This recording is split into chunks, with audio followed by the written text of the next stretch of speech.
किसी ने क्या कमाल की लाइन लिखी है, सफर में मुश्किलें आए तो हिम्मत और बढ़ती है, कोई अगर रास्ता रोके तो जुर्रत और बढ़ती है, अगर बिकने पे आ जाओ तो घट जाते हैं दाम अक्सर, ना बिकने का इरादा हो तो कीमत और बढ़ती है। हेलो दोस्तों, कैसे हैं आप सभी। आज की इस वीडियो में मैं आपके लिए लेके आया हूँ 12th अकाउंट के बोर्ड एग्जाम के लिए इम्पोर्टेंट क्वेश्चन की सीरीज। आज की इस वीडियो में मैं आपको अकाउंटेंसी के थ्योरी पार्ट से जो क्वेश्चन बोर्ड एग्जाम में आ सकते हैं या जिनके आने के चांसेस बहुत हाई हैं, उन प्रश्नों को आपके साथ शेयर करने वाला हूँ। बोर्ड एग्जाम का जो ब्लूप्रिंट है, उस ब्लूप्रिंट के अनुसार अगर हम देखें तो हमारे सिलेबस को 2 पार्ट में डिवाइड किया गया है, जिसमें फर्स्ट पार्ट है वो कंपलसरी है और सेकेंड पार्ट ऑप्शनल है। सेकेंड पार्ट में आपको 2 ऑप्शन मिलते हैं, या तो आप वित्तीय विवरण के विश्लेषण वाले पार्ट में एग्जाम लिख सकते हैं या कंप्यूटर से रिलेटेड जो है वो चैप्टर आप ले सकते। तो सबसे पहले जो हम कंपलसरी पार्ट हमारा है उसका हम ब्लूप्रिंट एक बार चेक कर लेते हैं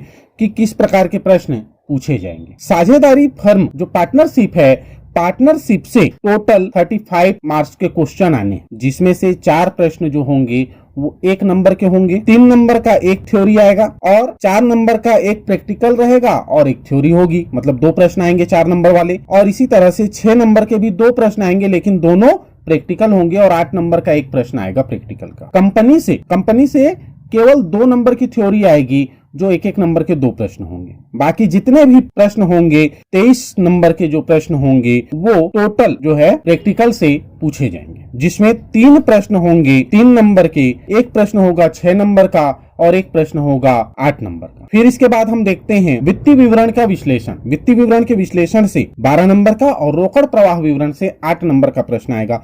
वित्तीय विवरण के विश्लेषण में थ्योरिकल पार्ट से 3 प्रश्न पूछे जाएंगे, जिसमें से 2 प्रश्न 1 नंबर का होगा और एक प्रश्न 6 नंबर का होगा और 4 नंबर का एक प्रैक्टिकल प्रॉब्लम आएगा। इसी तरह से रोकड़ प्रवाह विवरण से 4 नंबर के 2 प्रश्न पूछे जाएंगे, एक प्रैक्टिकल और एक थ्योरी। 12th अकाउंट का ब्लूप्रिंट पूरा डिटेल में हमने अपने एक वीडियो में आपको समझाया है। अगर वो वीडियो आपने नहीं देखा है तो आप वहां से समझ सकते हैं। आज सीधे हम चलते हैं क्वेश्चन की सीरीज में। जो प्रश्न आ सकते हैं उन प्रश्नों पर हम फोकस देखेंगे। देखिए, 1 नंबर वाले जो क्वेश्चन होते हैं, जो very short answer type question होते हैं, उसमें या तो आपको मल्टी चॉइस क्वेश्चन पूछा जाएगा जिसमें 4 ऑप्शन रहेंगे, या सिंगल एक सेंटेंस में उत्तर लिखने के लिए पूछा जाएगा। ये कहां से आएगा इसका बहुत ज्यादा प्रिडिक्शन हम नहीं कर सकते, तो मैं कोशिश किया हूं कि कुछ प्रश्न जो बहुत ज्यादा आने की चांस है, जिसकी उम्मीद है, वो आपके साथ शेयर किया हूं। इसमें पहला साझेदारी के लिए अगर हम देखें तो पहला प्रश्न है,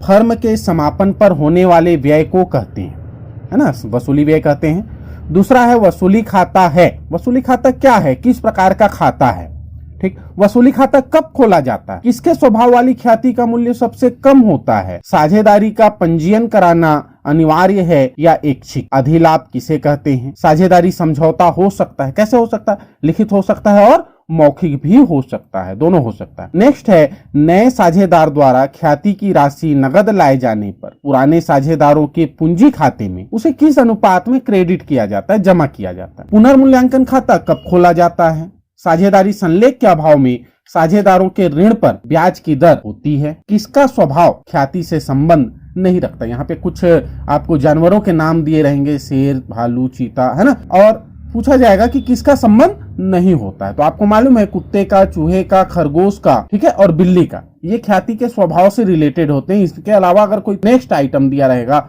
वो अलग होता है। पुनर्मूल्यांकन खाता बनाया जाता है। मृतक साझेदार को देय रकम का भुगतान किसे किया जाता है, किस प्रकार की ख्याति का मूल्य अधिक होता है, साझेदार साझेदारी फर्म से अवकाश ग्रहण कर सकता है, साझेदारी संलेख के अभाव में साझेदारों में लाभ हानि का विभाजन होता है, वसूली खाते में होने वाले लाभ साझेदारों के किस खाते में क्रेडिट किए जाते हैं, पूंजी खाते में क्रेडिट होते हैं, आपको मालूम होगा। ख्याति किस प्रकार की संपत्ति है, अदृश्य है और स्थायी संपत्ति है। अवकाश ग्रहण की दशा में चिट्ठे में प्रदर्शित सामान्य संचय साझेदारों के मध्य किस अनुपात में बांटे जाते हैं, उनके पुराने अनुपात में बांटे जाते हैं, जिस अनुपात में वो लाभ हानि बांटते हैं उसी अनुपात में। चालू खाता है, क्या है, व्यक्तिगत खाता है, पर्सनल अकाउंट है। साझेदारी फर्म से कब अलग हो सकता है, साझेदार फर्म से कब अलग हो सकता है ना, अलग अलग केस है, किसी भी एक केस को आपको यहाँ पे दिखाना है। ख्याति है, ख्याति क्या है, एक अदृश्य और अमूर्त संपत्ति है, स्थायी संपत्ति है। साझेदारी व्यवसाय में साझेदारों की न्यूनतम संख्या होती है। कितनी होती है ना, वो आपको यहाँ पे दिखाना है। तो न्यूनतम 2 लोग होते हैं। संपत्ति और दायित्वों को पुस्तकीय मूल्य पर किस खाते में लिखा जाता है? संपत्ति और दायित्वों को पुस्तकीय मूल्य पर किस खाते में लिखा जाता है? वसूली खाते में लिखते हैं। एक सामान्य साझेदारी में साझेदारों की अधिकतम संख्या हो सकती है, आपको मालूम होगा। पुनर्मूल्यांकन पर लाभ या हानि को वहन करते हैं। कौन वहन करता है, कैसे वहन करता है, ये आपको मालूम होगा। नहीं होगा तो आप पढ़िए पुस्तक में। भारत में साझेदारी फर्म के विघटन पर लागू होने वाला अधिनियम कौन सा है? कौन सा अधिनियम लागू होता है? 1932 भारतीय साझेदारी अधिनियम 1932 लागू होता है। ये सारे 1 नंबर के क्वेश्चन हैं। अब हम देखते हैं साझेदारी फर्म से 3 नंबर के प्रश्न भी पूछे जाएंगे। एक प्रश्न जो आएगा वो 3 नंबर का होगा। कैसा प्रश्न होगा? साझेदारी फर्म के पुनर्गठन के किन्हीं 3 अवसरों का वर्णन कीजिए। किन किन घटना दशाओं में साझेदारी का पुनर्गठन हो सकता है? ख्याति उत्पन्न होने के किन्हीं 4 कारणों को लिखिए, है ना। या इस टाइप का भी प्रश्न पूछ सकता है, अथवा मैं डाला हूं, मैं उसको सीरियल नंबर भी हम दे सकते थे।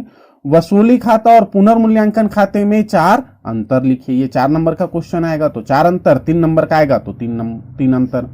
साझेदारी संलेख के अभाव में लागू होने वाले 3 नियम लिखिए।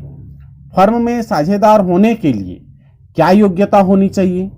नए साझेदार को प्रवेश देने की आवश्यकता के 3 कारण लिखिए। त्याग अनुपात और लाभ प्राप्ति अनुपात में अंतर लिखिए।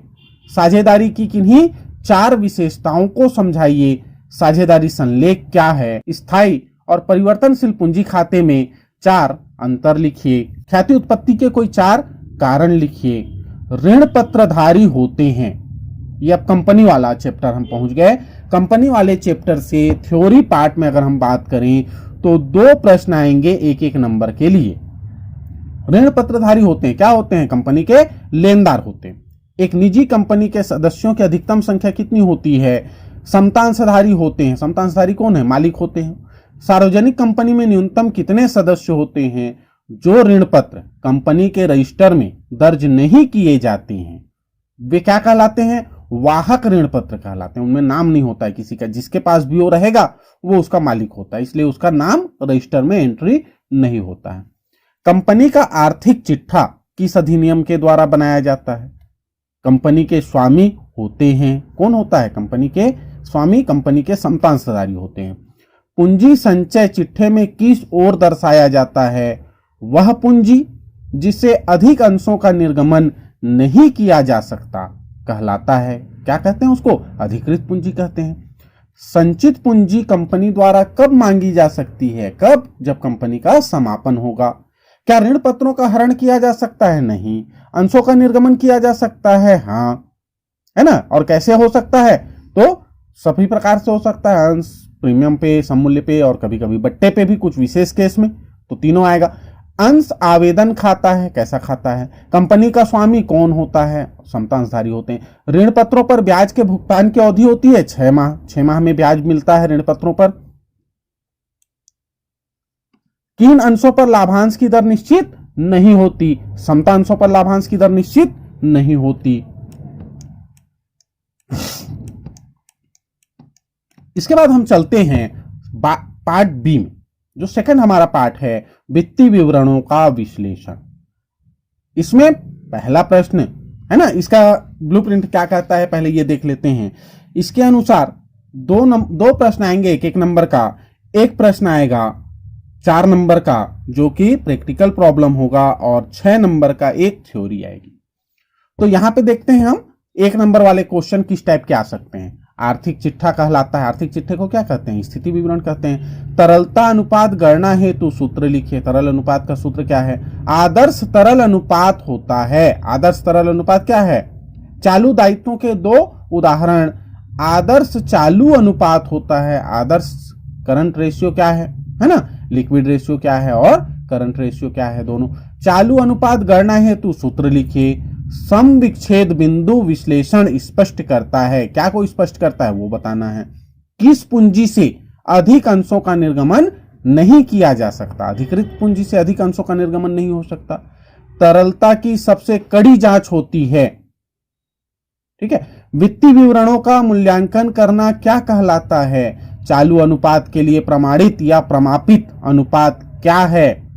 ठीक है, वही आएगा। आदर्श अनुपात 2:1 वही है। स्कंद आवर्त अनुपात है, कुल लागत कुल विक्रय के बराबर कहां होती है? ये ऐसे प्रश्न हैं जो आपसे 1 नंबर के लिए पूछे जा सकते हैं। वित्तीय विवरणों के विश्लेषण के 6 उद्देश्य का वर्णन कीजिए। ये 6 नंबर का प्रश्न होगा। आपको कितने पॉइंट याद करने हैं? 7 पॉइंट याद करने हैं। लिखने कितने हैं? 6। एक ज्यादा क्यों? क्योंकि अगर कोई भूल गए तो वहां पर उसे लिख सकते हैं। या फिर वित्तीय विवरणों के विश्लेषण का महत्व स्पष्ट कीजिए, वित्तीय विवरणों के विश्लेषण की सीमाएं समझाइए, वित्तीय विवरणों के विश्लेषण का महत्व समझाइए, क्षैतिज विश्लेषण और लंबवत विश्लेषण में अंतर स्पष्ट कीजिए। ये आपको कितने? 6 पॉइंट लिखने हैं। आप चाहें तो 7 या 8 पॉइंट भी याद कर सकते हैं। अगर कोई पॉइंट भूल जा रहे हैं तो उसकी जगह लिखने के लिए। अगला है रोकड़ प्रवाह विवरण। रोकड़ प्रवाह विवरण और कोष प्रवाह विवरण में अंतर लिखिए। यहां ध्यान रखिएगा 4 नंबर का प्रश्न आएगा, 4 पॉइंट आपको लिखना है। आप 5 या 6 पॉइंट याद करेंगे। रोकड़ प्रवाह के प्रकारों को लिखिए, रोकड़ प्रवाह विवरण के कोई 4 उद्देश्य लिखिए, रोकड़ प्रवाह विवरण की सीमाएं लिखिए, रोकड़ प्रवाह विवरण के महत्व की विवेचना कीजिए। तो ये कुछ प्रश्न हैं जो थ्योरिकल पार्ट में आप तैयार कर सकते हैं। अकाउंट्स के स्टूडेंट्स प्रायः ये गलती करते हैं कि साल भर तो प्रैक्टिकल प्रॉब्लम सॉल्व करते हैं लेकिन थ्योरिकल पार्ट को वो ध्यान नहीं देते, और ये हमारे नंबर के लिए, अच्छे मार्क्स के लिए, है ना, अच्छा स्कोर करने के लिए थ्योरिकल पार्ट को भी हमको तैयार करना बहुत जरूरी होता है। तो ये तो हो गया थ्योरिकल पार्ट का। अब प्रैक्टिकल प्रॉब्लम के जो इंपॉर्टेंट क्वेश्चन है वो हम अपने अगले वीडियो में आपको प्रोवाइड कराएंगे। अपने अगले वीडियो में आपको बताएंगे कि किस चैप्टर से किस तरह के प्रश्न पूछे जाएंगे और किस प्रकार के, किस पैटर्न के प्रश्नों के आने की संभावना है। आज के वीडियो में इतना ही।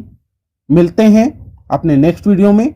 अगर अभी तक आपने चैनल को सब्सक्राइब नहीं किया है तो ऐसे और यूजफुल कंटेंट के लिए चैनल को सब्सक्राइब कर लीजिए, नोटिफिकेशन बेल को ऑन कर लीजिए। एक और महत्वपूर्ण सूचना, इस पूरे प्रश्नों का पीडीएफ भी आपको हमारे टेलीग्राम ग्रुप में मिल जाएगा। टेलीग्राम ग्रुप का लिंक डिस्क्रिप्शन बॉक्स में है।